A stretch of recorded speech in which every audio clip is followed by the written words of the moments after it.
அனைவருக்கும் வணக்கம். நம்ம தமிழ் புத்தகம் சேனல் பார்த்தீங்கன்னா 1000 சப்ஸ்கிரைபரை தாண்டிடுச்சுங்க. இந்த சந்தோஷமான தருணத்தில் நான் எப்படி வாசிப்பு பழக்கத்துக்குள்ளே வந்தேங்கிறத நான் உங்கள் கூட ஷேர் பண்ணிக்கணும்னு நினைக்கிறேன்.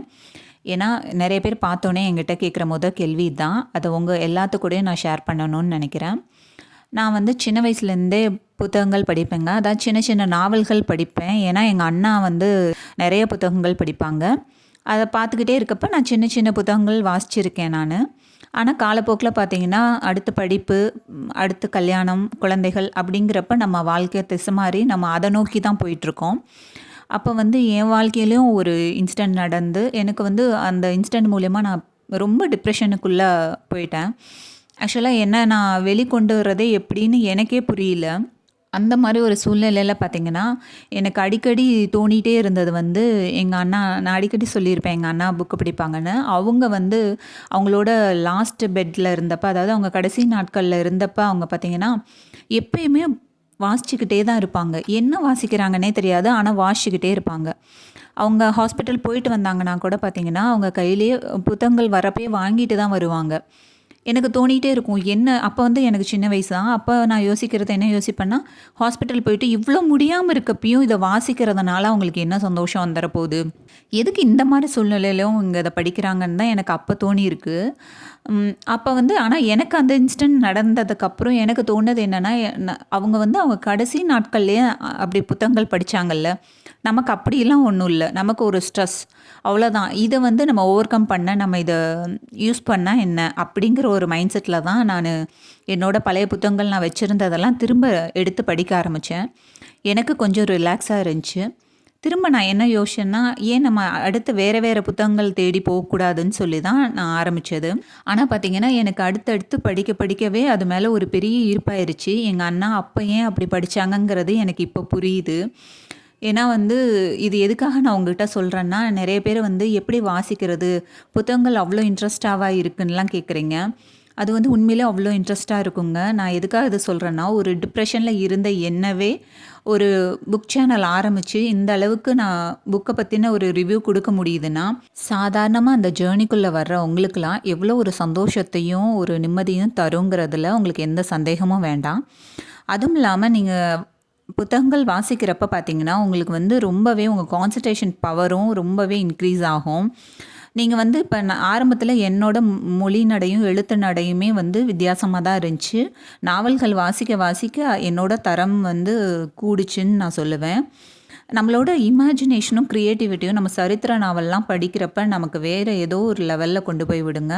இந்த ஒரு காரணங்கள்னால தான் நீங்கள் கண்டிப்பாக வாசிக்கணும்னு நான் சொல்லுவேன். அடுத்து வந்து எப்படி படிக்கணும்னு நிறைய பேர் கேட்குறீங்க. என்ன மாதிரி டயத்தில் படிக்கணும் அப்படிங்கிற மாதிரி கேட்குறீங்க. எனக்கு பொறுத்த வரைக்கும் நான் எப்படி படிக்க ஆரம்பிப்பேன்னு பார்த்தீங்கன்னா, நான் வந்து என் குழந்தைகள்லாம் இருக்கனால நாங்கள் அவங்க ஸ்கூலுக்கு போயிட்டு வந்து அவங்க படிப்பாங்க பார்த்தீங்களா, அப்போ நானும் என்னோடய புக் எடுத்து வச்சுட்டு உட்காந்துருவேன். அவங்க வந்து அவங்க வரங்குள்ளாட்டி நான் என்னோடய டைம் ஷெட்யூலெல்லாம் மேனேஜ் பண்ணிவிட்டு சமையல் எல்லாமே முடிச்சுட்டு அவங்களோட உட்காந்து படிக்க ஆரம்பிச்சிருவேன்.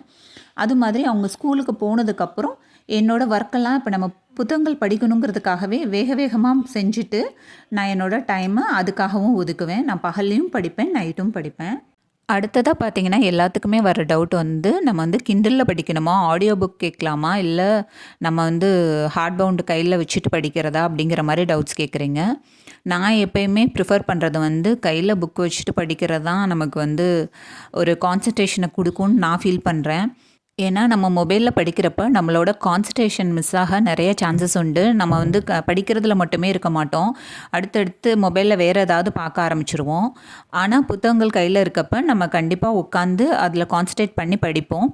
அதே மாதிரி இன்னொரு விஷயம் என்னென்னு பார்த்தீங்கன்னா, நம்ம புத்தகங்கள் நம்ம கையில் சாலிடாக இருக்கிறப்ப நம்ம அதை பார்க்குறப்பெல்லாம் நமக்கு தோணிக்கிட்டே இருக்கணும், ஐயோ இந்த புத்தகத்தை இன்னும் படிக்க முடிக்கலையே, இன்னும் படிக்கணுமே, இது வந்து இவ்வளோ இன்ட்ரெஸ்ட்டாக இருந்துச்சு, அடுத்து என்ன ஆச்சோ அப்படிங்கிறத நம்ம அதை பார்க்குறப்பெல்லாம் தோணிக்கிட்டே இருக்கும். நான் மோஸ்ட்லியாக என்ன பண்ணுவேன்னா, நான் வாசிச்சுக்கிட்டே உள்ள புத்தகங்கள் வந்து என் கண்ணில் அவைலபிளாக இருக்க இடத்துல தான் வச்சுருப்பேன். ஸோ நான் வந்து ஒர்க் முடித்தோடனே டக்குன்னு எடுத்து அதை முடிச்சிடணும், அந்த கதையை முடிச்சிடணும் அப்படிங்கிற ஒரு ஆர்வம் எனக்கு இருந்துக்கிட்டே இருக்கும். அடுத்து கேட்குற கேள்வி பார்த்தீங்கன்னா, இவ்வளோ புக்ஸ் வாங்குறீங்களே, இதுக்கு வந்து அமௌண்ட் நிறையா ஸ்பெண்ட் பண்ணுவீங்களா அப்படின்னு கேட்குறீங்க. நான் பார்த்தீங்கன்னா, ஆக்சுவலா உண்மைய சொல்லணும்னா, நான் இந்த 2 வருஷமா என்னோட மித்த தேவைகள் குறைஞ்சிருக்குன்னு நான் சொல்லலாம். அதாவது தேவையில்லாத செலவுகள நான் ரொம்பவே குறைச்சிருக்கேன்னு நான் சொல்லலாம். ஒரு பொருள் வாங்கணும்னாலும், ஒரு விஷயம் செய்யணும்னா கூட, இது நமக்கு கண்டிப்பா தேவையா? அப்படிங்கிறத நான் இந்த 2 வருஷத்துல நான் யோசிக்க ஆரம்பிச்சிருக்கேன். அதுக்கு பதிலா வேற ஏதாவது நான் வாங்க வேண்டிய முக்கியமான புத்தகம் வாங்கணுமா? இல்ல இந்த பொருள் நமக்கு முக்கியமான்னு நான் நெறைய தேவையில்லாத பொருட்களையோ, இல்ல துணிகளையோ நான் இந்த 2 வருஷத்துல நான் அவாய்ட் பண்ணியிருக்கேன்னு சொல்லலாம். ஏன்னா வந்து நம்ம வந்து அலமாரி ஃபுல்லா துணிகளாவோ, பொருட்களாவோ நிரப்பி வைக்கிறதுக்கு பதிலா, அந்த அலமாரியில ஃபுல்லா புத்தகங்கள் இருந்தா ரொம்பவே அழகா இருக்கு. புத்தகங்களுக்காக செலவாகிற தொகைகளை நான் வந்து ஒரு சேவிங்ஸாக தான் பார்க்குறேன். ஏன்னா நம்ம குழந்தைகளுக்கு நம்ம எப்படி வந்து ஒரு கோல்டோ, ஒரு லேண்டோ, இல்லை ஒரு வீடாவோ எப்படி நம்ம ஒரு அசட்டை நம்ம வந்து கொடுக்குறோமோ, அது மாதிரி தான் எனக்கு வந்து பர்சனலாக இந்த புத்தகங்கள். நான் வந்து ஒரு அடுத்த தலைமுறைக்கு இது வந்து ஒரு நல்ல புத்தகங்களாக தேர்ந்தெடுத்து ஒரு கலெக்ஷன்ஸாக உங்களுக்கு கொடுக்கணுன்னு நான் ரொம்பவே ஆர்வமாக நான் இதை சேகரிக்கிறேங்க. அதனால எனக்கு இந்த அமௌண்ட்டு செலவு பண்ணுறது எனக்கு ரொம்பவே சந்தோஷமாக தான் இருக்குது. அடுத்தது பார்த்தீங்கன்னா, உங்களுக்கு எந்த ஜானர் ரொம்ப பிடிக்கும்னு கேட்குறீங்க. எனக்கு ரொம்ப பர்சனலாக பிடிச்சது வந்து ஹிஸ்டாரிக்கல் புக்ஸும், த்ரில்லரும் ரொம்ப பிடிக்கும். அடுத்தது பார்த்தீங்கன்னா, ரியல் லைஃப் புக்ஸும் எனக்கு ரொம்ப பிடிக்கும். இந்த 3மே வந்து என்னோட ஆல் டைம் ஃபேவரெட்டில் நான் எப்பயுமே வச்சுருப்பேங்க. அடுத்ததாக கேட்குற கேள்வி பார்த்தீங்கன்னா, நீங்கள் எப்படி புத்தகங்களை தேர்ந்தெடுக்கிறீங்கன்னு கேட்குறீங்க. நான் என்ன செய்வேன்னு பார்த்தீங்கன்னா, யூடியூப்லேயே பார்த்தீங்கன்னா நிறைய எழுத்தாளர்கள் தங்களோட புத்தக பரிந்துரையை அடிக்கடி சொல்லிக்கிட்டே இருப்பாங்க. எனக்கு பிடிச்ச எழுத்தாளர் என்னோட நடைக்கு அவங்க யார் எழுதுகிற புத்தகங்கள் ஒத்து வருமோ அந்த மாதிரி புத்தகங்களை நான் அவங்க சொல்கிறப்பயே நோட் பண்ணி வச்சுக்குவேன். அதை பண்ணி வச்சோடனே நான் வாங்க மாட்டேன். நான் என்ன பண்ணுவேன்னா, அதை நோட் பண்ணி வச்சுட்டு திரும்ப நான் வந்து அமேசான் ரிவ்யூஸில் போய் அந்த புத்தகங்கள் ரிவ்யூஸ் பார்ப்பேன். அதே மாதிரி குட்ரீட்ஸ்னு ஒரு ஆப் இருக்குங்க. அதுலேயும் போய் அந்த ரிவ்யூஸ் எல்லாம் பார்ப்பேன்.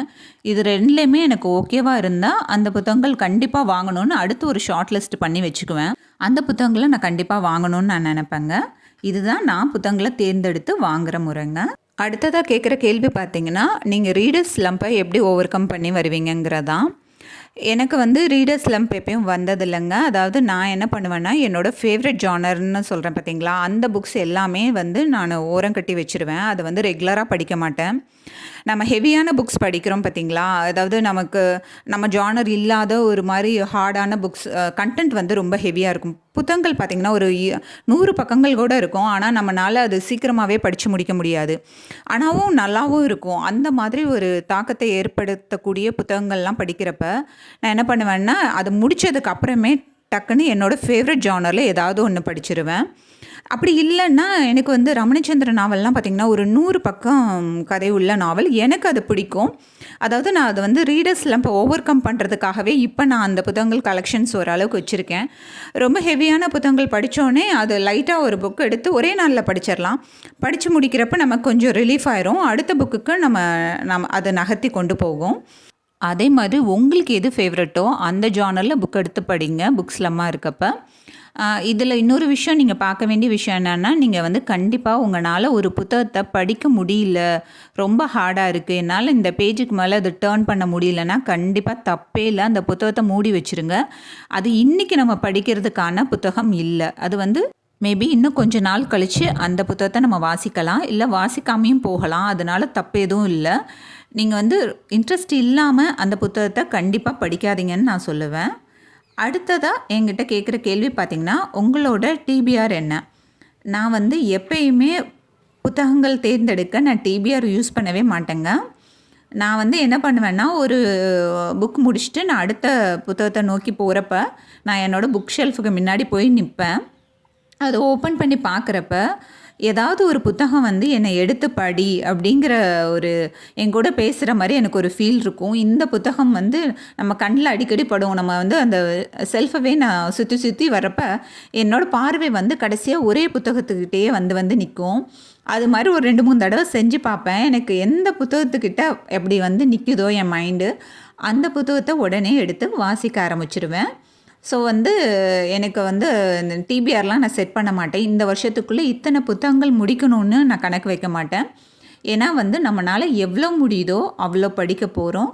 நம்ம வந்து ஒரு என்ஜாய்மெண்ட்டாக தான் இந்த புத்தகங்களை படிக்கிறதும் வச்சுக்கணும். நம்ம வந்து இது வந்து ஒரு டாஸ்க் மாதிரி இது முடிச்சுட்டு இது முடிச்சுட்டு இதுங்கிறப்ப எனக்கு பர்சனலாக அது வந்து கொஞ்சம் கஷ்டமாக இருக்கும். அதனால நான் டிபிஆர் செட் பண்ணுறதில்ல. மேபி உங்களுக்கு அது செட் ஆகும். நான் வந்து இப்படி டார்கெட் வச்சா தான் என்னால் படிக்க முடியுங்கிறவங்க கண்டிப்பாக அதை செட் பண்ணிக்கோங்க. ஆனால் நீங்கள் அப்படி டிபிஆர் செட் பண்ணுறப்பயுமே நீங்கள் வந்து எல்லா ஜானர் புக்ஸுமே கலந்து நீங்கள் அதில் எழுத ஆரம்பிச்சிருங்க. ஏன்னா உங்களோட ஃபேவரட் புக்ஸும் இடையில இருக்கணும். அப்போ தான் வந்து உங்களுக்கு புக் ஸ்லம்பும் வராமல் இருக்கும். இது வந்து எனக்கு தெரிஞ்ச டிப்ஸை நான் உங்ககிட்ட ஷேர் பண்ணிக்கிறேங்க. இந்த வீடியோ உங்களுக்கு யூஸ்ஃபுல்லாக இருந்துச்சாங்கிறத கமெண்ட்டில் சொல்லுங்கள். அடுத்து இதே மாதிரி ஒரு டிஃப்ரெண்ட்டான வீடியோவில் நான் உங்களை சந்திக்கிறேன். அதுவரை உங்களிடமிருந்து விடை பெறுவது கலையரசி சீனிவாசன்.